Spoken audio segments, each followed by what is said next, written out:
Welcome to Romance Therapy Book Club. This is a space where romance stories meet real-life reflection. We read short romance stories, not just for entertainment, but as mirrors. Mirrors that help us explore love, attachment, healing, boundaries, and the relationship we're building with ourselves. Romance therapy isn't about finding the one. It's about understanding why we love the way we do, and learning how to love ourselves more intentionally. Whether you're partnered, single, healing, or just curious, you belong here. We read together, we reflect honestly, and we grow, one story at a time. If this resonates with you, stay a while. The conversation is just getting started. The café had learned her before anyone else did. It knew the way she arrived early, always 15 minutes before her shift officially started, as if punctuality could protect her from being noticed too closely. It recognized her coat, neutral, practical, unremarkable, and the way she folded it carefully over the back of the chair behind the counter. It remembered her preference for the window seat on her breaks, the one where the light fell just soft enough to feel forgiving. Mara liked places that didn't ask questions. The café was one of them. She had been working there for 8 months, long enough for the rhythm of it to settle into her bones. Steam wand hiss, grinder roar, milk poured too fast, then just right. Regulars with predictable orders, the occasional stranger who lingered longer than necessary. She liked predictability. Predictability didn't abandon you. That morning started like any other, until the bell above the door rang at exactly 9:17 a.m., and something, quiet but unmistakable, shifted. He didn't rush in the way late people did. He didn't hover near the door either. He entered as if he belonged to the room, pausing just long enough to take it in, like someone greeting an old friend. Mara noticed his hands first. They were steady, relaxed, the kind of hands that had learned patience somewhere along the way. He approached the counter with a small smile, not practiced, not shy, just present.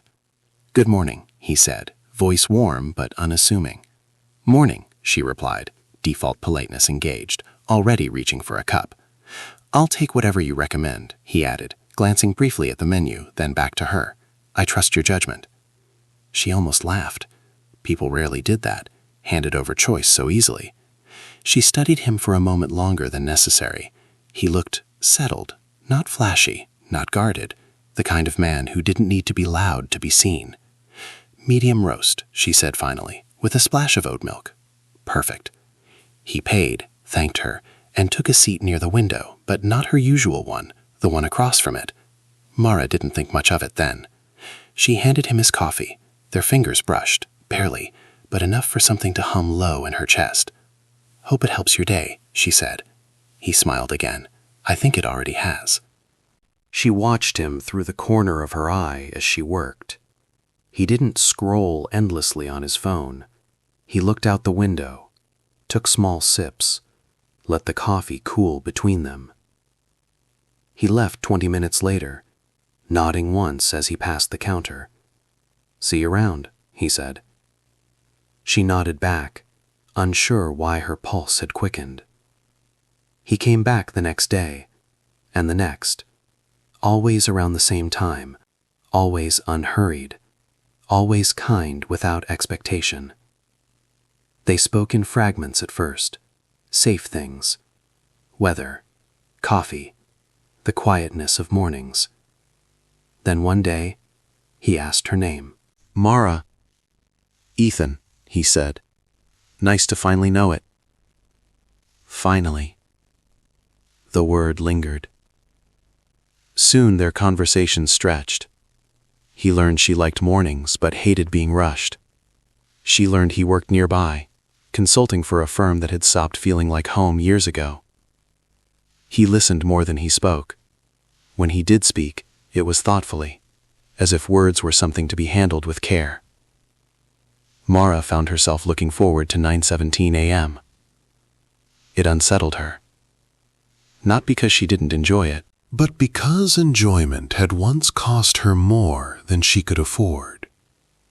She had loved before, deeply, fully, recklessly, and it had left her quieter than she remembered being. 9:17 passed. Then 9:30. She told herself not to notice. She pretended it didn't matter. The bell rang at 9:47. She looked up too quickly. "Sorry," he said, breath slightly uneven. "Meeting ran long." Relief hit her before she could stop it. "No worries," she replied, voice carefully neutral. But he looked at her more closely then, as if he'd noticed something shift too. "Same as usual?" she asked. "Actually," he said gently, "can we talk sometime when you're not working?"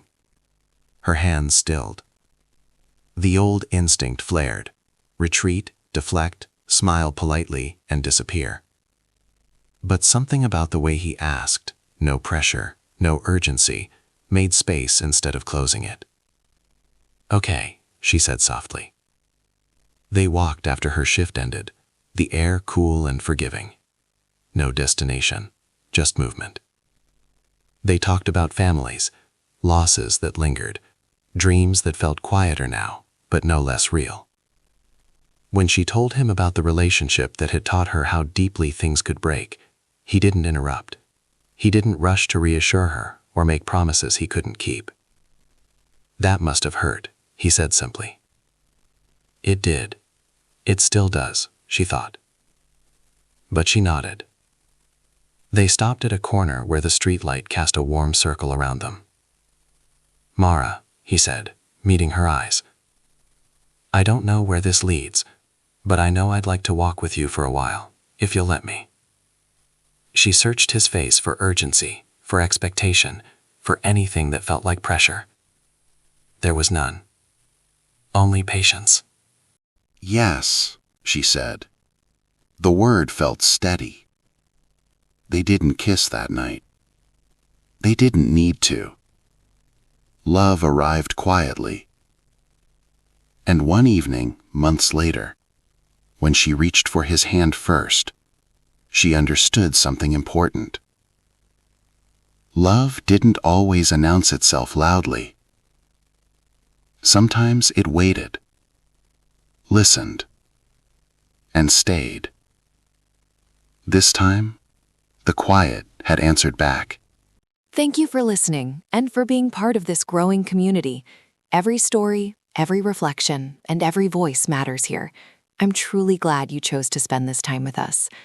If you're interested in learning more about how you can host your own romance therapy group, please send an inquiry through www.graceguidance.com, where we produce media, events, and books, and offer services designed to support healing, inspire love, and help you live your life on purpose.